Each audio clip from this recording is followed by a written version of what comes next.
Dzīvot no Dieva vārda. Mateja evaņģēlijs, 4. nodaļa, 4. pants. Bet viņš, Jēzus, atbildēja un sacīja, stāv rakstīts, cilvēks nedzīvo no maizes vien, bet no ikatra vārda, kas iziet no Dieva mutes. Vārdi, kas iziet no Dieva mutes, dod dzīvību un piesātinājumu. Un mums ir svarīgi pieņemt šos vārdus, lai dzīvotu. Un ir ļoti svarīgi meklēt piesātinājumu Dieva vārdos, lai no tiem dzīvotu, tos izpildot. Citādi dzīvosim ar kādu citu tieksmi, kas mūs aizraus un aizvedīs prom no Dieva dzīvības. Nav vidusceļa, vai nu Dieva vārdi būs mums pats svarīgākais, vai arī kaut kas cits kļūs svarīgāks. Jēzus sola, patiesi, patiesi, es jums saku, ja kas manus vārdus turēs, izpildīs, saglabās, uzglabās, rūpēsies, lai tos sargātu, ievērotu un uzglabātu, tas nāves neredzēs ne mūžam. Jāņa evaņģēlijs, 8. nodaļa, 51. pants. Jēzus tā saka, jo viņa vārdi atnes dzīvību, dara dzīvu, nošķir no nāves un no jebkuras tumsas, atbrīvo no grēkiem. Viņa vārdi atnes dzīvību un dzīvību ar pārpilnību, pat vairāk nekā pietiekams. Viņa vārdos ir spēks, kas dara dzīvu. Lūkas evaņģēlijs, 1. nodaļa, 37. pants. Jo Dievam nekas nav neiespējams. Dievs visu spēj. Katram Dieva vārdam ir spēks. Dieva vārds ir dzīvs un darbojas. Dieva vārdos ir spēks. Kad mēs dzīvojam no Dieva vārdiem, pildām tos, Sātans nespēs mūs pārvarēt un nogalināt. Dieva vārdi dara dzīvu. Dieva vārdi ir mūsu aizsardzība, bet grēks un nepaklausība Dieva vārdiem aizved prom no dzīvības avota, atnes iznīcību un ved nāvē. Mateja evaņģēlijs, 7. nodaļa, no 24. līdz 27. pantam.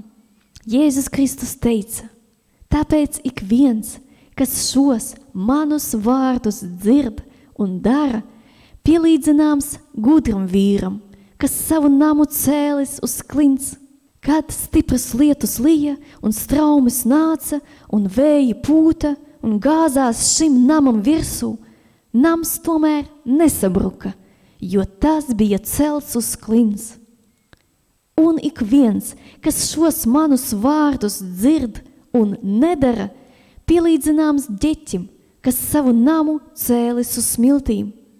Kad stipras lietus lija un straumes nāca un vēji pūta un gāzās namam virsū, tad tas sabruka un posts bija liels. Neuzmanība un nevērīgums pret Dieva vārdiem ved postā, bet vārdi, kas nāk no Dieva mutes, dod dzīvību. Ja šos vārdus nepildīt, tad nebūs aizsardzības briesmu laikos. Ir svarīgi, lai Dieva vārdi būtu par pamatu visām mūsu rīcībām un darbībām. Marka evaņģēlijs, 4. nodaļa, no 23. līdz 25. pantam. Jēzus Kristus teica, ja kam ausis ir dzirdēt, tas lai dzird. Un viņš tiem sacīja, ievērojiet, ko jūs dzirdat, ar kādu mēru jūs mērojat, mēros jums un pieliks jums vēl klāt, jo kam ir, tam dos, un kam nav, tam atņems arī to, kas tam ir. Paplašinātais tulkojums. Ja kādam ir ausis, lai dzirdētu, lai viņš klausās, uztver un saprot. Un viņš tiem sacīja, esiet uzmanīgi pret to, ko jūs dzirdat. Tieši tāds pārdomu un mācīšanās mērs, kādu tu piešķir patiesībai, kuru dzirdi, būs spēka un zināšanu mērs, kas atgriezīsies pie tevis un vēl vairāk papildus tiks dots tam, kurš dzird. Jo tam, kam ir, tiks dots vēl vairāk, un tam, kam nav nekā, tiks atņemts piespiedu kārtā pat tas, kas viņam ir. Ja mēs neiegūstam vēl vairāk Dieva vārdus, tad varam zaudēt to, ko ieguvām kādreiz. Ir svarīgi krāt Dieva vārdus savā sirdī vairāk un vairāk, glabāt tos, dzīvot no tiem. Bet, ja tos nevērtēt augsti, neiegūt vairāk, neuzglabāt tos savā sirdī, tad var tos aizmirst un zaudēt Dieva dotās atklāsmes. Dieva vārdi dod spēku. Dieva vārdos ir spēks. Jo vairāk mēs iegūstam Dieva vārdus, jo vairāk spēka mums būs. Pāvila vēstule romiešiem 1. nodaļa, 16. pants. Jo es nekaunos Kristus evaņģēlija dēļ. Tas ir Dieva spēks par pestīšanu ikvienam, kas tic, jūdam visu pirms un arī grieķim.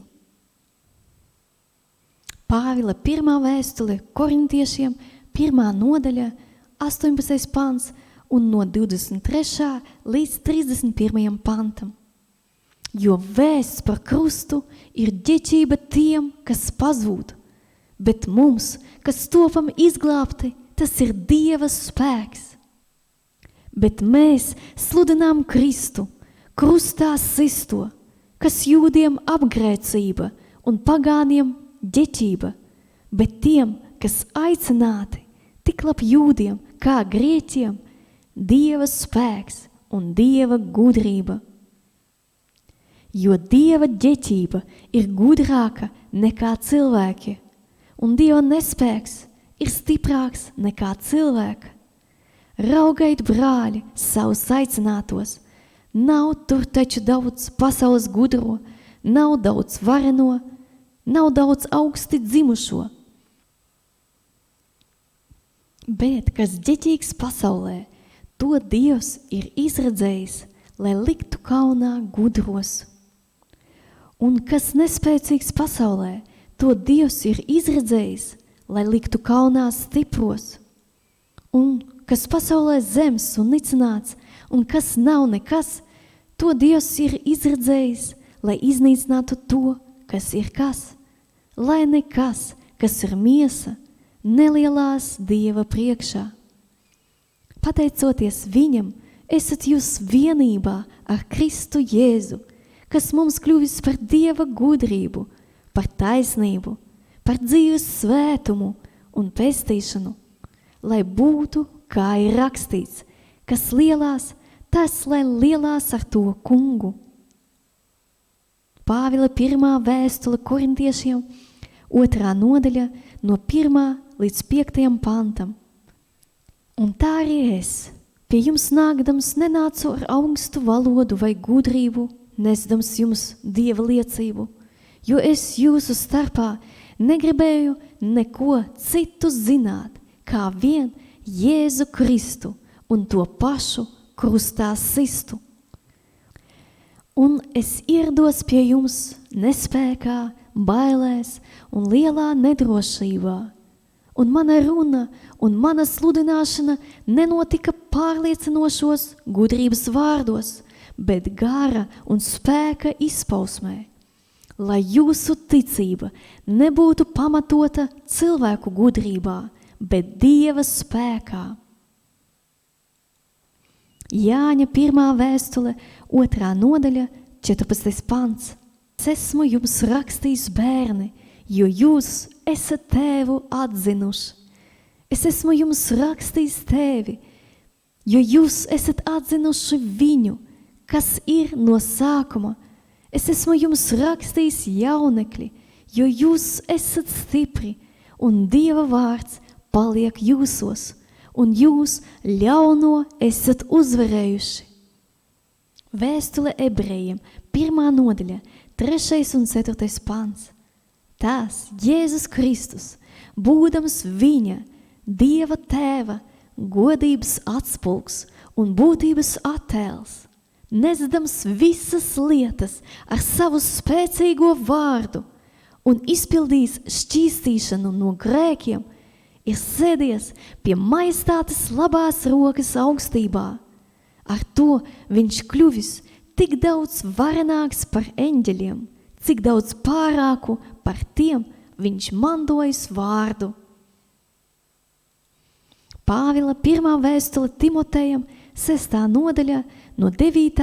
līdz 16. pantam. Bet, kas grib tapt bagāts, krīt kārdinājumā un valgā un daudzās bezprātīgās un kaitīgās iegribās, kas gāž cilvēkus postā un pazušanā, jo visa ļaunuma sakne ir mantas kārība. Dažs labs, tiekdamies pēc tās, ir nomaldījies no ticības un pats sev nodarījis daudz sāpju.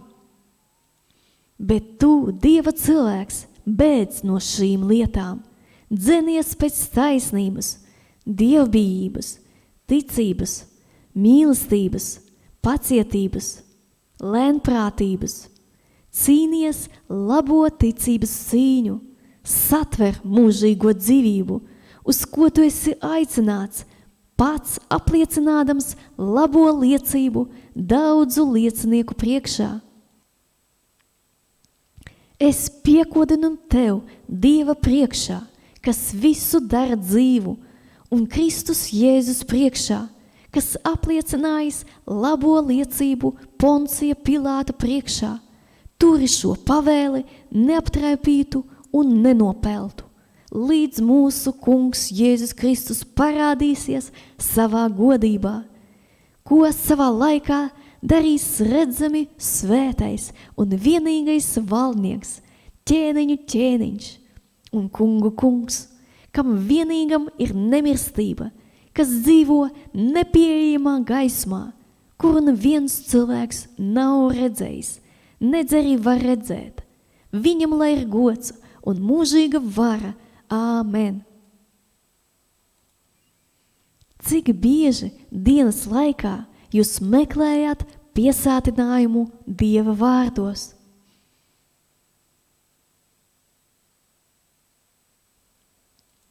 Ir svarīgs jūsu lēmums. Es meklēšu piesātinājumu Dieva vārdos. Es dzīvošu no Dieva vārdiem. Lūgšana. Jēzus Kristus vārdā es tev pateicos, Kungs Dievs, par Jēzu Kristu, ko tu esi sūtījis manā dzīvē, par dzīvības vārdiem, kas man ir caur Jēzu Kristu, manu kungu. Pateicos tev par to, ka tu man dod piesātinājumu, dzīvību un spēku caur taviem dzīvinošiem vārdiem. Pateicos par to, ka tavi vārdi kļuva vērtīgi man, un es dzīvošu caur tevi no taviem vārdiem. Āmen. Pastāvīgi pārbaudiet savas tieksmes, cik daudz Dieva vārdu jūs vēlaties iegūt, un cik daudz tos izpildīt. Diviem kungiem nav iespējams kalpot.